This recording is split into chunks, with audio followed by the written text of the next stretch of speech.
नमस्कार, आदाब, सलाम, सत श्री अकाल, वनक्कम। दोस्तों, welcome to my channel Shadab Shakoori. कैसे हैं आप सब लोग? उम्मीद करता हूं आप लोग अच्छे हैं, स्वस्थ हैं और मजे में होंगे। आज का जो टॉपिक है वो मेरे जितने भी तमाम सब्सक्राइबर्स, चाहने वाले, स्टूडेंट्स, वेल विशर्स, फ्रेंड्स, जिन लोगों ने चैनल को सब्सक्राइब किया है, उनकी कुछ क्वेरीज, कुछ क्वेश्चंस थे, तो वो मैं आप लोगों के सामने पेश करूंगा। एक एक करके मेरे जो सब्सक्राइबर्स हैं उनके जो सवाल हैं वो क्या हैं और उनके जवाब क्या हैं, वो मैं आप लोगों के साथ शेयर करूंगा। तो आइए शुरू करते हैं। हमारे सबसे पहले जो सब्सक्राइबर है, जिनका क्वेश्चन है, पहले तो मैं इनका नाम बताना चाहूंगा। इनका नाम है सनी गिल ऑफिशियल।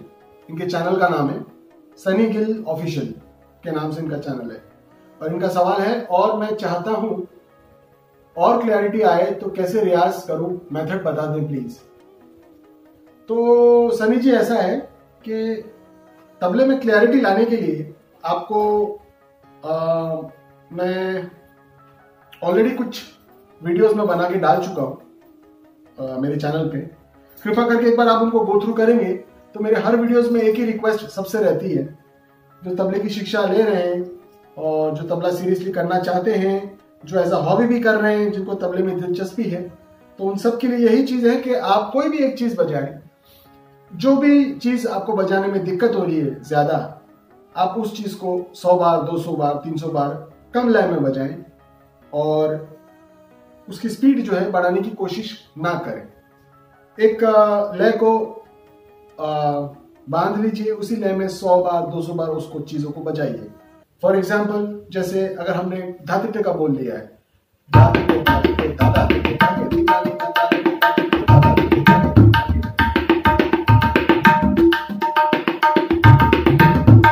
अब ये जो बोल है इसको आपको 200 बार बजाना है, तो आप कैसे काउंट करेंगे? For example, 1, 2, 3, 4, 5। इस तरीके से आप 100 बार, 200 बार इस कायदे को बजाएंगे तो डेफिनेटली आपके हाथों में क्लैरिटी आना शुरू हो जाएगी और कुछ ही महीनों में आपकी स्पीड भी डेवलप होगी क्लैरिटी के साथ।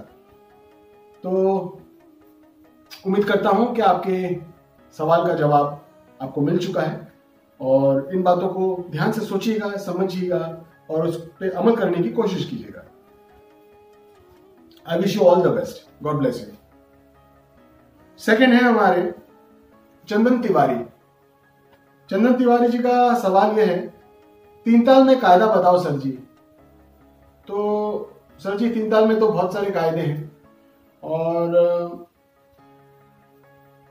कायदे कुछ आपको पता होंगे और मेरे पास भी कुछ कायदे हैं जो मैं कुछ शेयर कर चुका हूं मेरे प्रीवियस वीडियोस में। कृपया करके आप उनको गो थ्रू करेंगे तो आपको डेफिनेटली कुछ ना कुछ मिल जाएगा।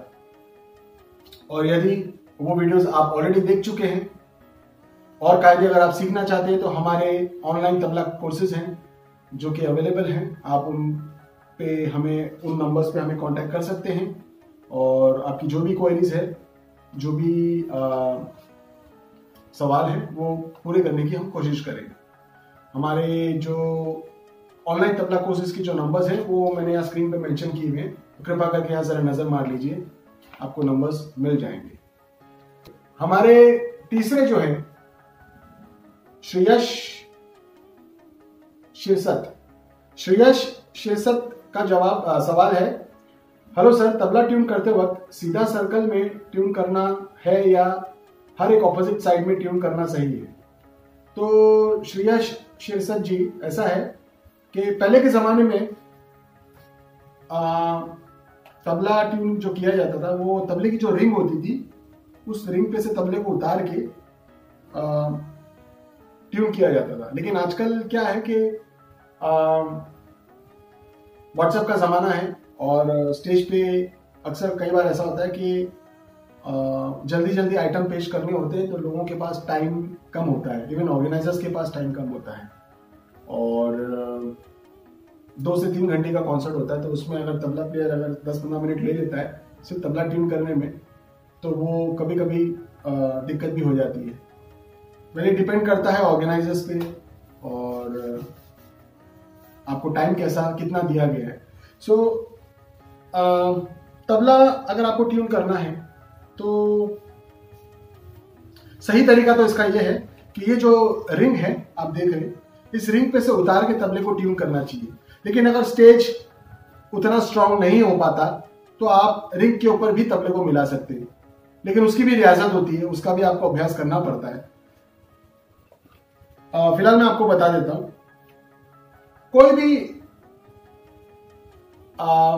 गाना या गीत जो सिंगर गा रहा है या कोई भी राग या कोई भी स्केल पे इंस्ट्रूमेंटलिस्ट बजा रहा है, राग को फैला रहा है या परफॉर्मेंस दे रहा है, तो उसके सुर के हिसाब से, उसके स्केल के हिसाब से आपको तबला मिलाना पड़ता है। फॉर एग्जाम्पल वो सी में भी हो सकता है, वो सी शार्प में हो सकता है, डी में हो सकता है, डी शार्प में हो सकता है। सी यानी सफेद 1, सी शार्प यानी काली 1 और डी यानी सफेद 2, डी शार्प यानी काली 2। तो इस तरीके से ये डिपेंड करता है कि आप किसके साथ परफॉर्म कर रहे हैं। तो जिसके साथ आप परफॉर्म कर रहे हैं उनके सुर के हिसाब से आपको तबला मैच करना पड़ेगा, और on the basis of tanpura and harmonium उनके सपोर्ट से आप तबला मिला सकते हैं। तबला मिलाने के लिए आपको चारों जो घर है एक जैसे मिलाने हैं, और आपका कोई भी एक घर ऊपर नीचे होगा तो तबला आपका तैतरा बोलेगा।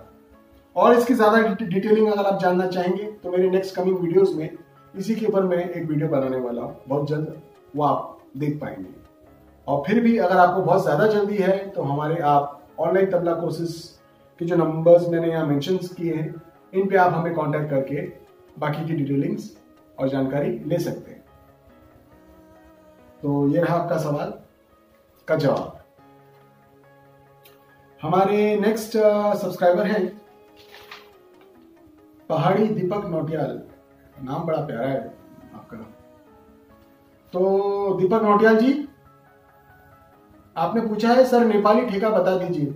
सर मेरे कुछ प्रीवियस एक वीडियो है, मैंने ऑलरेडी चैनल पे अपलोड किया हुआ है, नेपाली मादल कहने के साथ कैसे ब्लेंड हो रही है, और वो नेपाली मादल के साथ ट्रेन का साउंड भी मैंने मिक्स करके एक ठेका बनाया है। तो कृपा करके वो वीडियो देख लीजिएगा, तो आपको वहां से आइडिया मिल जाएगा कि कैसे सीखना है।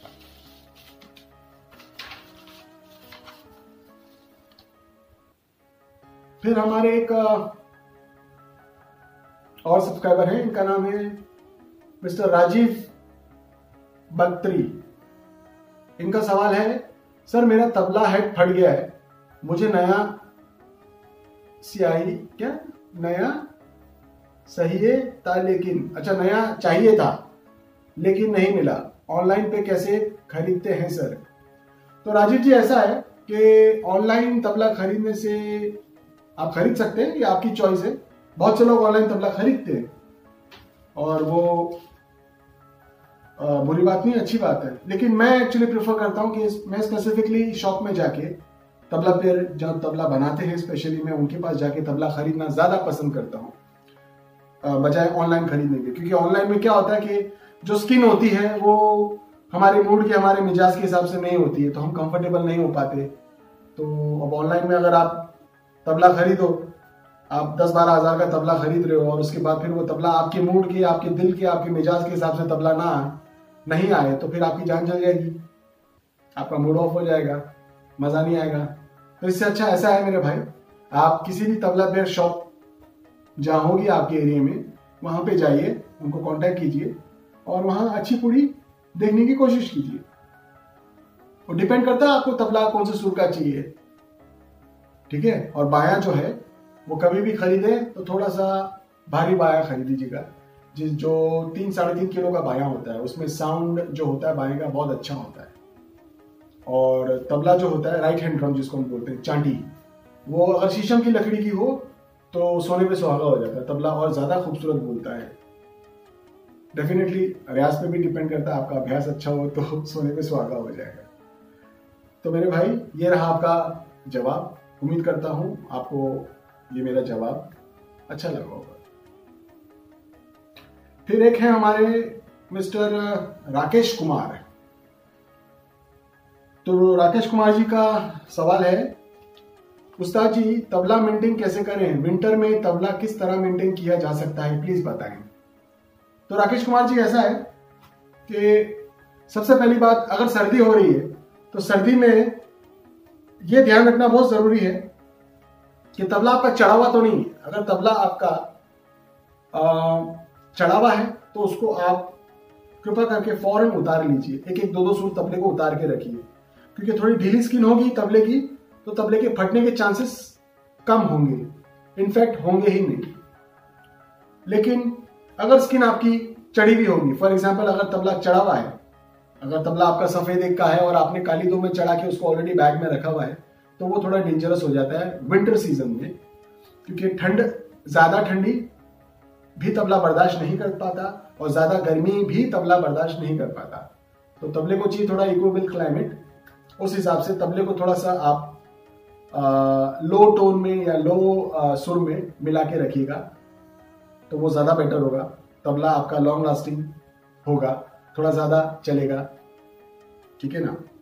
तबले को उतार के रखिएगा और तबले को डेफिनेटली अच्छे किसी कपड़े से ढक के उसको मिलाकर रखिएगा। बेसुरा तबला बिल्कुल मत रखिएगा।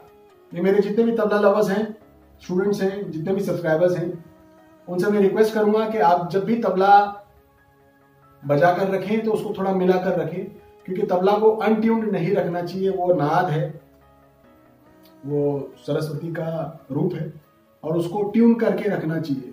मिला हुआ तबला रखेंगे तो साज भी आपको दुआ देता है, वरना बेसुरा साज भी बदुआ देने में संकोच नहीं करेगा। तो मेरी रिक्वेस्ट है आपसे कि अपने साज को मिलाकर रखें, चाहे आप बजाएं या ना बजाएं। कोशिश ये होनी चाहिए कि साज मिला हुआ रहेगा। आप अगर प्रैक्टिस नहीं भी करते हैं तो भी तबले को या कोई भी इंस्ट्रूमेंट आप बजा रहे हो, चाहे वो हारमोनियम हो, सरोद हो, सितार हो, तबला हो, ढोलक हो, कोई भी इंस्ट्रूमेंट हो, तो वो आप मिलाकर रखें। तो दोस्तों ये रहा हमारा आज का वीडियो, आपके सवाल मेरे जवाब। उम्मीद करता हूं आप लोगों को वीडियो पसंद आया होगा, और ये वीडियो अगर पसंद आया हो तो इसको जरा लाइक कमेंट शेयर कर दीजिएगा। इन वीडियो में जो मैंने बातें कही हैं इनको समझने की कोशिश कीजिएगा और अपने बाकी के यार दोस्त जो हैं आपके, उनके साथ आप उनको शेयर कर दीजिएगा, ताकि वो भी इन बातों को सुने, देखें, समझें और अपने यार दोस्तों को आगे बढ़ाएं। खुद भी आगे बढ़ें, दूसरों को भी बढ़ाएं। विद्या बांटने से बढ़ती है दोस्तों। तो इसी के साथ मैं इजाजत लूंगा और ये दुआ करता हूं कि मालिक ईश्वर अल्लाह आप सब लोगों को हमेशा खुश रखे, स्वस्थ रखे, मस्त रखे। आप लोग मेरे लिए भी दुआ कीजिएगा। बहुत बहुत शुक्रिया। Thank you once again. Love you all. जय हिंद, जय भारत, जय महाराष्ट्र।